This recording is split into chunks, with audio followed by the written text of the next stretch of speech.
welcome to the Primetime News on MITV. I am Teresa Adeyemi. Thanks for joining us.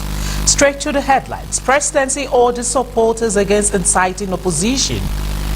APC demands probe perpetrators of electoral violence. Supreme Court to decide justice on Noah's fate May 17. And from the international scene, Trump and Kim talk over denuclearization and without agreement. From the exciting world of sport, Fulham sack coach Ranieri over poor results. Now the news in details. The presidency on Thursday appealed to the supporters of President Muhammadu Buhari not to incite the opposition party to anger as they celebrate its victory in the February 23rd presidential election. The presidency also advised all candidates for the governorship and House of Assembly elections to measure their campaign work to ensure maintenance of peace better than what was seen during the presidential and National Assembly elections. Senior Special Assistant to the President on National Assembly Matters, Senator Ita Enan, gave the advice after meeting with President Buhari at the Presidential Villa Abuja.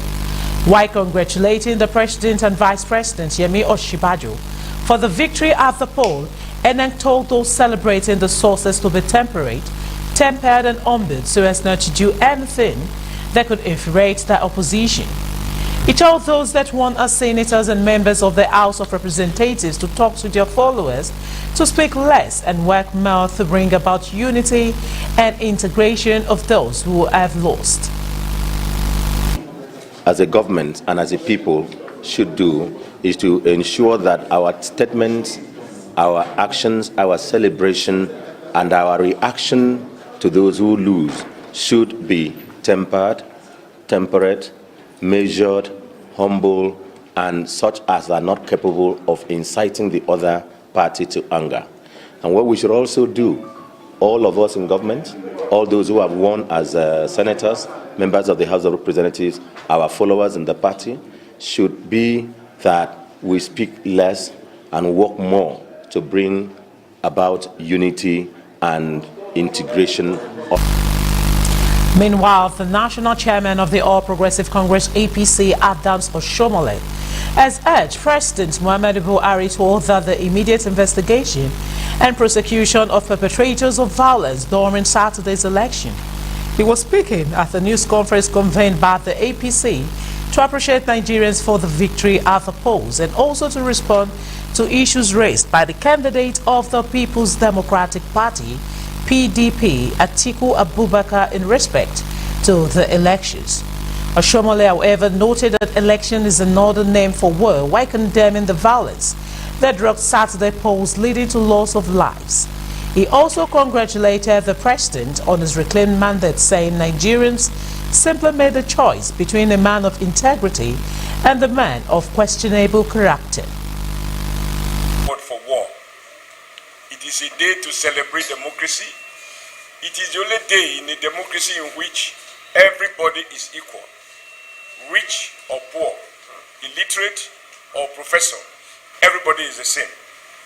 And I'm happy that Nigerians have spoken and they did everything to maintain the peace, in spite of the fact that there were some elements who, in spite of the efforts of the security agencies, conducted themselves in a way that led to violence, and unfortunately some of our countrymen and women lost their life in the process. In commiseration with the families of those who lost their life, and we hope and pray that God will grant their loved ones the fortitude. Oshomole also described as laughable the argument Atiku used as basis to reject the result of the elections, despite the fact that he committed to a peace accord.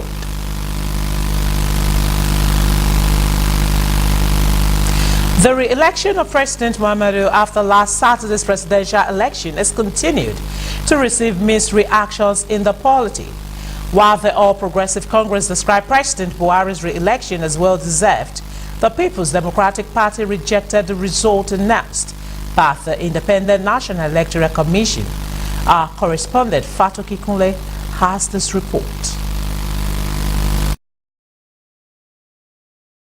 It was an election which was widely believed to be a contest between the incumbent President Muhammadu Buhari of the All Progressive Congress (APC) and Atiku Abubakar of the People's Democratic Party (PDP).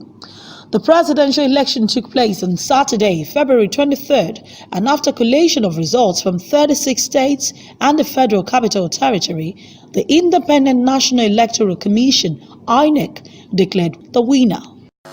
Buhari Muhammadu of the APC scored 15,191,847 votes.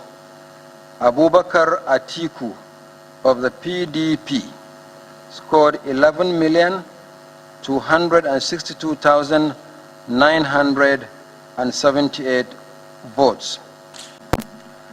That Muhammadu Buhari of the All Progressive Congress, having satisfied the requirements of the law and scored the highest number of votes, is hereby declared winner and is returned elected. For the APC, the results announced by INEC reflects the wishes of the people and opinion shared by some analysts. And what gladdens my heart is that he had votes from every nook and corner of the country, both in the east, west, and north. And that shows that it's well accepted by everybody. It's a victory that will go down in history as the first president to win 25% in almost all the states in the federation. I don't think there's any voice of dissent anywhere. Obviously, there will be one or two reactions like that of the main challenger, or even you see that as God will have it, it has now been done in a decent manner, unlike before. That such announcement will bring forth a backlash of violence, intimidation, terror. However, the PDP and its presidential candidate has rejected the results, alleging manipulation of the election and the results. I was not expecting INEC to announce anybody the winner of the election based on this the reports on the results that were submitted to INEC. You could see that in a good number of states there were many complaints, even at the INEC the situation room where these results were being announced. While the PDP makes its move for a legal challenge, analysts believe the election tribunal will decide if there is substantial evidence to call for a rerun. It's now for the tribunal, the courts, to determine the questions. If you say there was malpractice and there was violence and there was whatever, you now have to prove it. Are you with me? You have to prove it. President Buhari too lost about 3 times, and each time he went to the tribunal. That is rule of law. That is democracy. The Electoral Act is very specific as to how you can succeed in obtaining an electoral victory. If there is no substantial compliance with the electoral laws, with the issue of announcement of a winner, then the court now comes in to overturn. And so it is for those now who are alleging now that there is irregularity and there are some skirmishes and there were some crises that should have invalidated the entire process. For now, President Muhammadu Buhari alongside his vice, Professor Yemi Osinbajo, have received the certificate of return, and the ruling APC believes it's just a matter of time before they are sworn in for a second term in office. Wide jubilation on the street of Oshogbo as Osun State Governor led the people of the state to celebrate the victory of President Muhammadu Buhari. Some candidates of the All Progressive Congress who won seat in the National Assembly elections all joined in the celebration mood. According to Governor Oyetola, the celebration is to rejoice with the people whose vote counted, also to thank them for supporting the party. To To candidate and members of the party, the latest victory is a testament to the earlier victory of the party in the September 2018 governorship in the state. While they rest assured of victory in the coming state assembly election, they urge Nigerians to continue to keep faith in APC.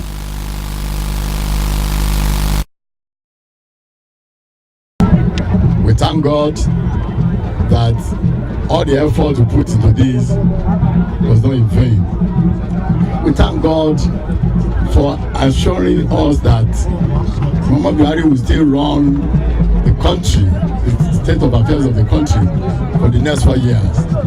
He has done very well, and people have confidence in him.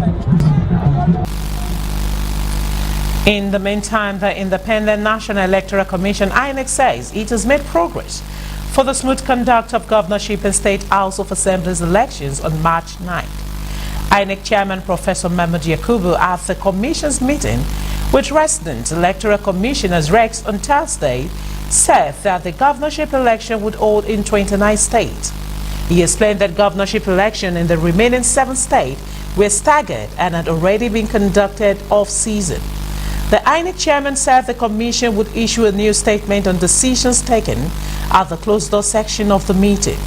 According to him, to ensure the purpose of this meeting is in keeping with the tradition of the commission, once you conduct a national election, you take stock and review so that processes and procedures are strengthened, learning from the experience of previous elections before going into state elections.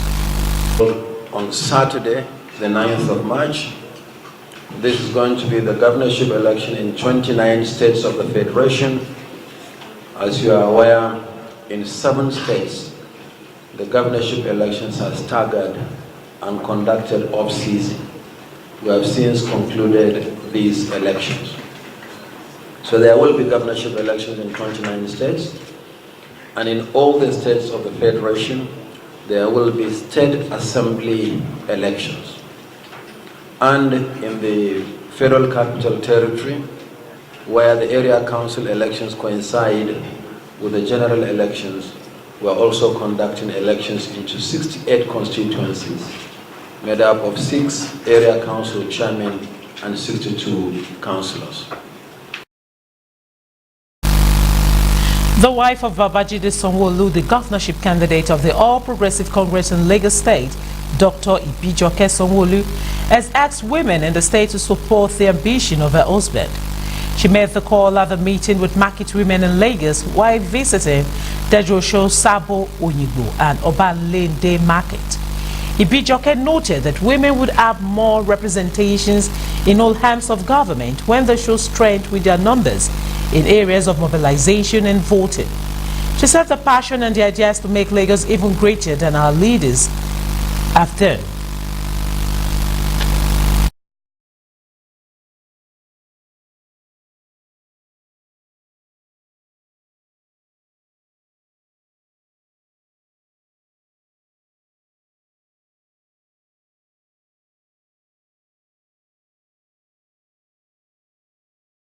So convinced, beyond doubt, that this time is going to be a landslide victory.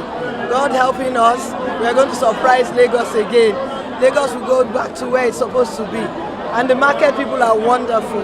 You can imagine what they did the last time. We're going to do 10 times that by the grace of God. The market women should all come out en masse because the time is come where Sanwo-Olu will be voted in. So, but I trust the people here. All of them delivered for His Excellency Buhari and our Senator Remi Tinubu and our House of Rep. The same thing with our Governor and our House of Assembly. Away from politics to judicial matters, the Supreme Court has fixed judgment for May 17th this year in a suit by Cross River State government seeking to set aside the suspension of the Chief Justice of Nigeria, CJN, Justice Walter Onoye. A 7-man panel of the courts led by Justice Olabode Rose-Vivo fixed the date on Thursday after taking argument from lawyer to parties. Lucius Unwosu SAN argued on behalf of the plaintiff. Cross River State, White Dayo Akpata, Solicitor General of the Federation, argued for the defendant the Federal Republic of Nigeria and the Attorney General of the Federation. It is the plaintiff's contention that unknowing suspension or removal from office by President Muhammadu Buhari based on an ex-parte order by law magistrates, the chairman of the Code of Conduct Tribunal, violate the Constitution, particularly Section 292, subsection 1. The Lagos State government, through the Ministry of Establishment, Training and Pensions, has organized a workshop to sensitize and prepare its staff for life after retirement. The state says the need becomes imperative in order to create a smooth transition for the retirees, for them to enjoy a better life after service. The whole essence of the training was to ensure that all public servants, and especially those who are nearing retirement, are trained on the applications of the laws and regulations relating to the contributory pension scheme, with a view to ensuring that they can adequately prepare for the future. The Lagos State Commissioner for Establishment, Training and Pensions, Dr. Akitola Bensinoke, said that one of the ways the economy stands to benefit from the law is through the scheme's ability to support the overall microeconomic policies of reform.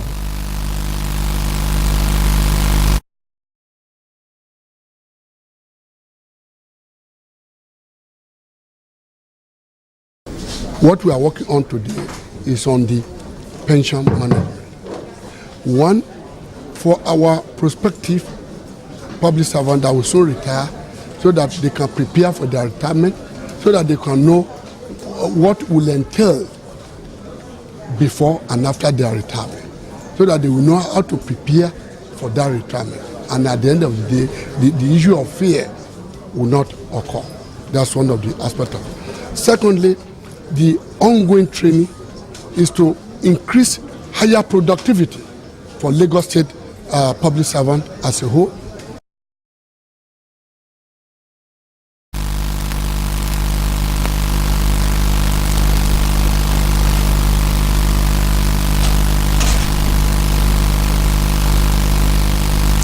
The Lagos State Polytechnic Staff Unions have passed a vote of no confidence on the Management and Governing Council of the institution, following what it alleged as an abuse of office and intimidation of staffs from the authority of the institution.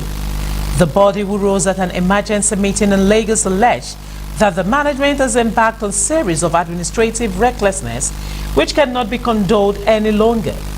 The Chairman, Senior Staff Association of the Union, Comrade Abiodun Awoyemi, also called on the Lagos State government to look at the financial books of the school and press it on the school management to reverse the Contest 15 demigration after the implementation of Migration Act in 2016.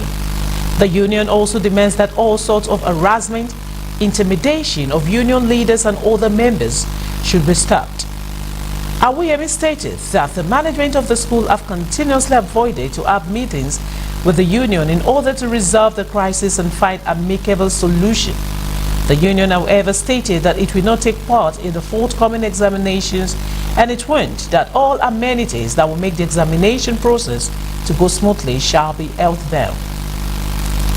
Of his high-handedness, vindictiveness, zero tolerance for alternative views, financial recklessness, and total lack of administrative skill of the rector and his entire management team. They also want to categorically pass vote of no confidence, not just on our representatives, but on Shoguro-led administration and the 11th Governing Council. So it is in that respect we are requesting for their removal from the soil of the Polytechnic.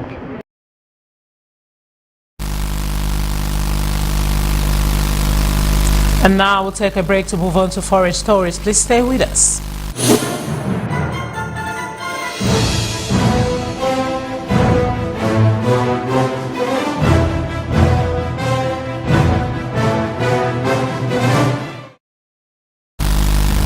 Welcome back. Moving on to foreign stories, the summit between U.S. President Donald Trump and the North Korean leader Kim Jong-un in Hanoi, Vietnam has ended with no agreement, as there had been some expectation the pair would announce an agreement on the thorny issue of nuclear disarmament. White House spokeswoman Sarah Sanders said in a statement that the respective team of the two countries look forward to meeting in the future, while Mr. Kim told reporters earlier on Thursday that his presence indicated his willingness to denuclearize.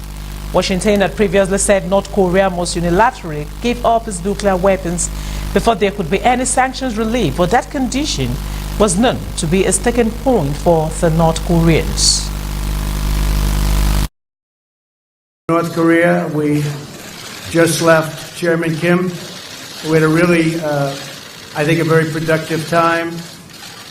We thought, and I thought, and Secretary Pompeo felt that it wasn't a good thing to be signing anything. I'm going to let Mike speak about it. But we literally just left. We spent pretty much all day with Kim Jong-un, who is, he's quite a guy and quite a character, and I think our relationship is very strong. But at this time, we had some options, and at this time we decided not to do any of the options.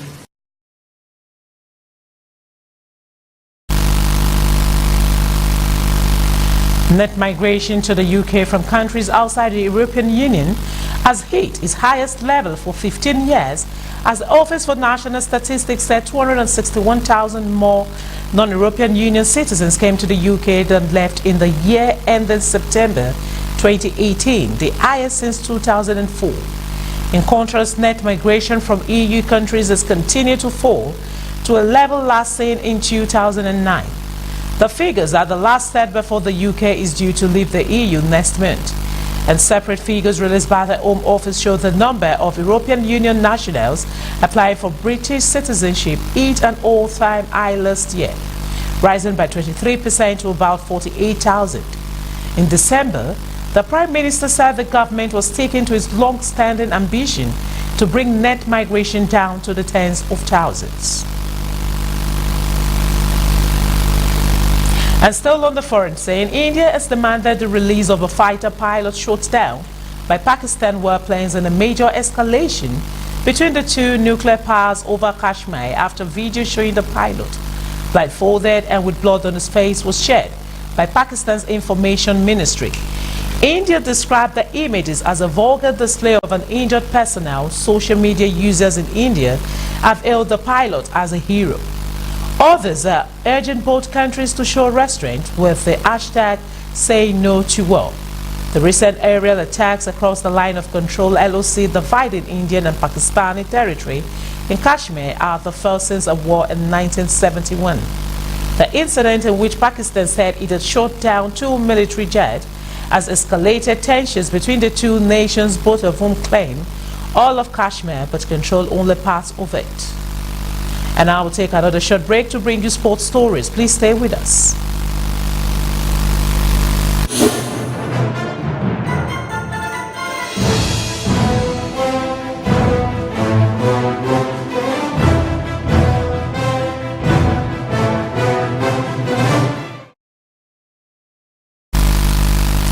Welcome back and thanks for staying with us. Talking sport, Fulham have sacked manager Claudio Ranieri following Wednesday 2-0 loss at Southampton that moved the club closer to relegation from the Premier League. Popular former Chelsea boss Ranieri, who led Leicester City to an unforgettable title triumph in 2015 to 2016, only managed 3 wins in 17 games in charge of Fulham. His tenure also included a 2-1 defeat to League Two Oldham in the third round of the FA Cup, and the Southampton loss was the Cottagers' 4th consecutive top-flight reverse. The result left Fulham 10 points from safety with as many matches remaining this season, and travelling supporters aimed chants of "You don't know what you are doing" in Ranieri's direction, and St Mary's former England midfielder Scott Parker would take over on an interim basis until the end of the campaign. Fulham Football Club chairman Shahid Khan today named Scott Parker as caretaker manager, replacing Claudio Ranieri. And Manchester City manager Pep Guardiola believes the club is going through its toughest spell of the campaign in terms of injuries and suggests that it will be without Aymeric Laporte, John Stones and Gabriel Jesus until after the March international break. The Premier League champions remained a point behind leaders Liverpool on Wednesday after Sergio Aguero's second-half penalty secured a 1-0 win over West Ham. City headed into the game without influential defensive midfielder Fernandinho, who suffered a groin injury during last Sunday's EFL Cup final triumph against Chelsea. Guardiola made it clear that the players have to adapt to the current situation. It looks like it could be better. Of course, we create incredible lot of chances. In the first 5 minutes could be 2-0 with 3 clear chances. So, of course, we didn't score as much goals that we needed for the way we played, but the performance in terms of how we defend the second balls with Antonio, with Carroll, how we did everything. So we conceded 1 shot on target, so it was an important chance for them. But before of that and after that, we created incredible. So after 120 minutes, the tension we played and all the details was amazing. So we made an incredible performance. I'm so delighted the way we played today.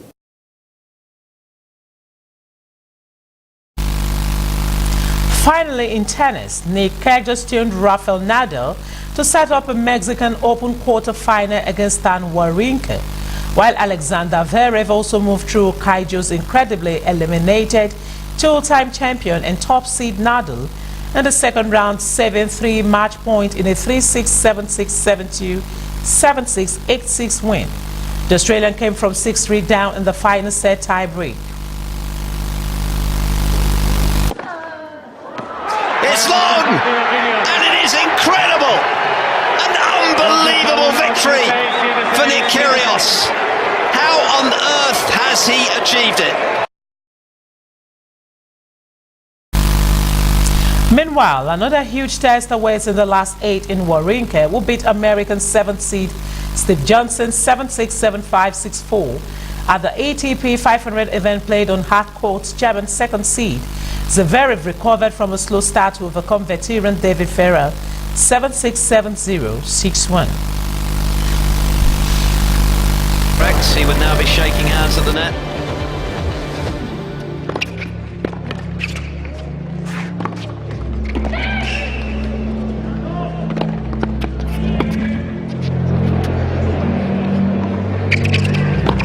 There it is. Wawrinka wraps it up at the second time of asking. It's a wrap on the Primetime News tonight, but before we go, let's take a quick recap of our top stories. Remember, we told you that presidency urges supporters against inciting opposition. APC demands pro-perpetrators of electoral violence. We also brought to you the Supreme Court to decide Justice Onoye's fate. And from the international scene, we told you that Trump and Kim talks over denuclearization end without agreement. From the exciting world of sport, we brought to you Fulham sack coach Ranieri over poor result. And that's it on the Primetime News tonight. Thanks for joining us and thanks for staying with us. I am Teresa at DN. Do have a great night.